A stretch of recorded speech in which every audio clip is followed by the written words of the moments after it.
Assalamualaikum warahmatullahi wabarakatuh. Selamat berjumpa anak-anak, selamat berjumpa kembali dalam pendidikan agama Islam kelas 4 semester 2 tentang kisah teladan Wali Songo. Sebelum kita memulai pembelajaran, marilah kita membuka pembelajaran ini dengan bacaan Bismillah. Bismillahirrahmanirrahim. Semoga kita diberikan kemudahan pemahaman oleh Allah Subhanahu wa Ta'ala dalam mengikuti pembelajaran. Nah, sekarang anak-anak perhatikan gambar yang ditunjukkan oleh Bapak ini. Ini adalah ulama-ulama atau para wali-wali Allah yang jumlahnya 9. Mereka bertugas menyebarkan agama Islam. Nah, kita akan mengetahui pengertian dari wali-wali Allah dan kita akan mengetahui juga pengertian dari Wali Songo. Selanjutnya, perhatikan anak-anak gambar di samping ini. Bapak mau bertanya, siapakah wali Allah itu? Al-Quran menjelaskan bahwa wali Allah adalah orang yang beriman dan bertakwa. Di samping melakukan hal-hal yang wajib, para wali-wali Allah senantiasa melakukan hal-hal yang disunahkan, serta menjauhi hal-hal yang dimakruhkan.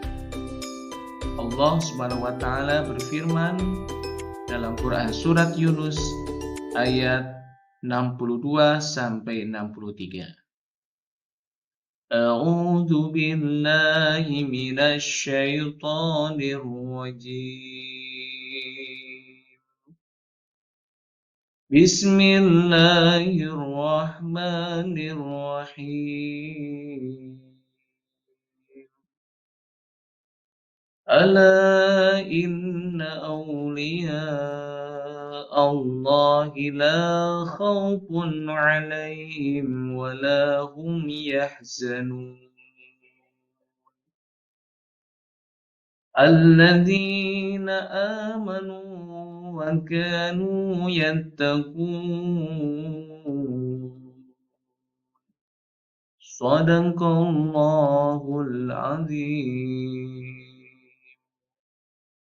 Artinya, ingatlah, wali-wali Allah itu tidak ada rasa takut pada mereka, dan mereka tidak bersedih hati, yaitu orang-orang yang beriman dan senantiasa bertakwa.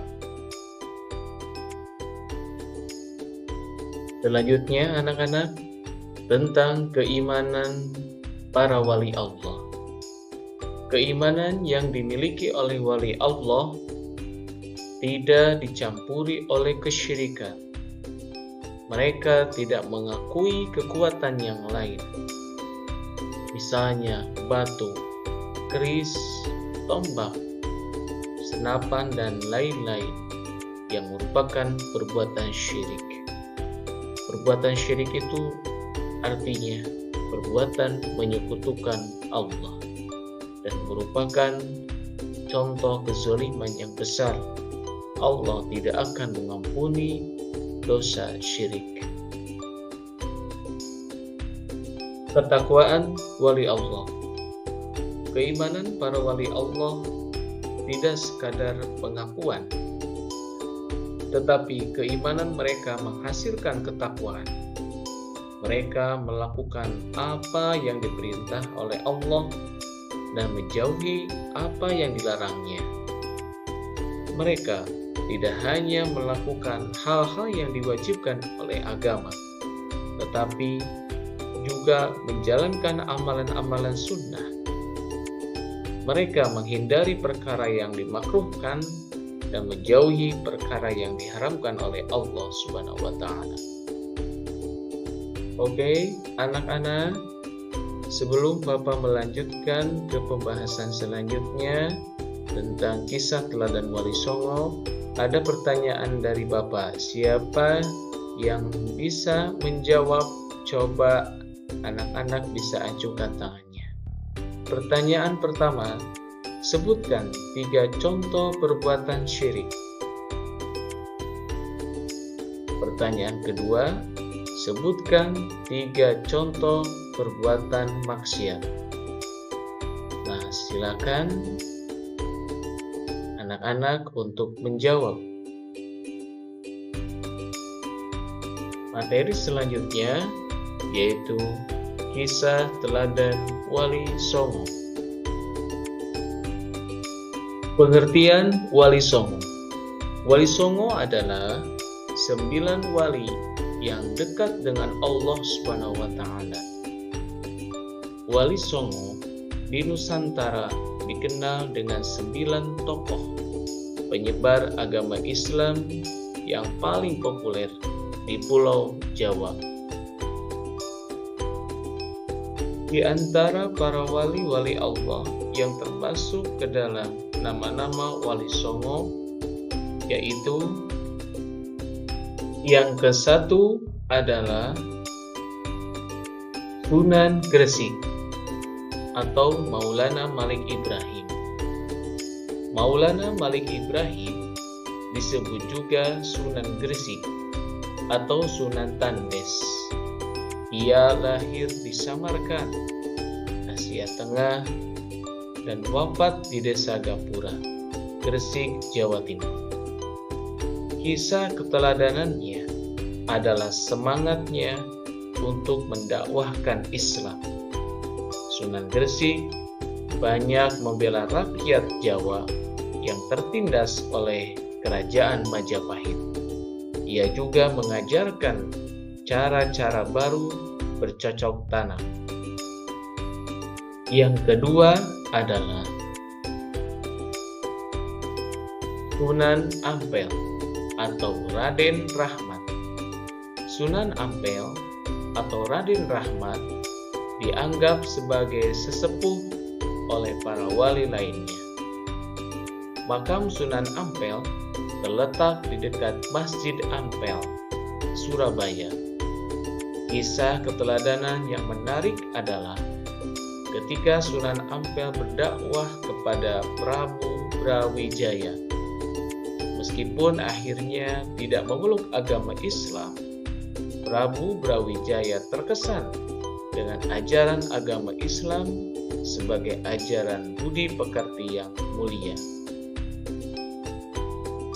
Yang ketiga adalah Sunan Bonang atau Mahdum Ibrahim.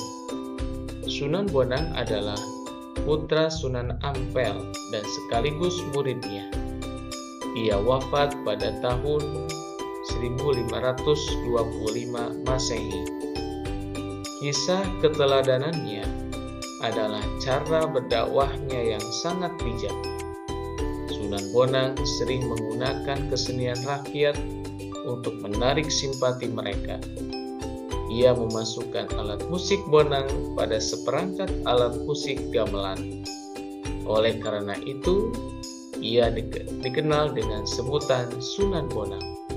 Sunan Bonang juga mengubah suluk wijil dan tembang Tombo Ati. Yang keempat adalah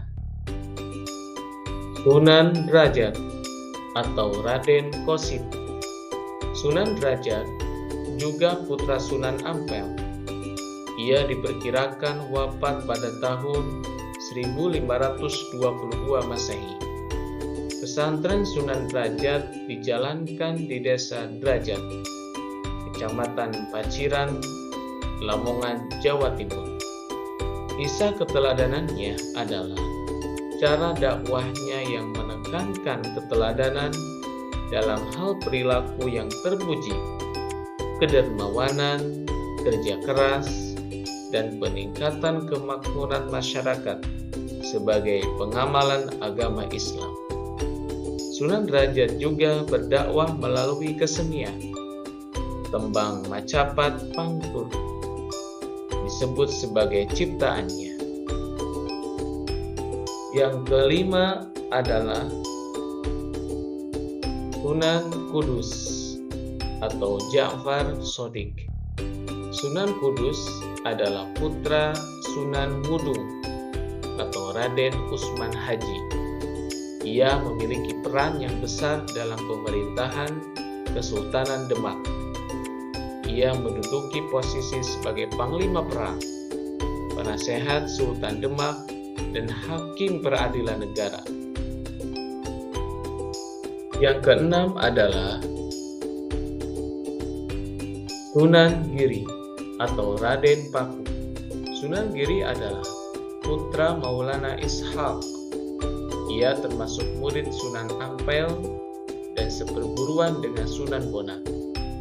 Salah satu keturunannya adalah Sunan Giri Prapen yang menyebarkan agama Islam ke wilayah Lombok dan Bima. Yang ketujuh adalah Sunan Kalijaga atau Raden Said.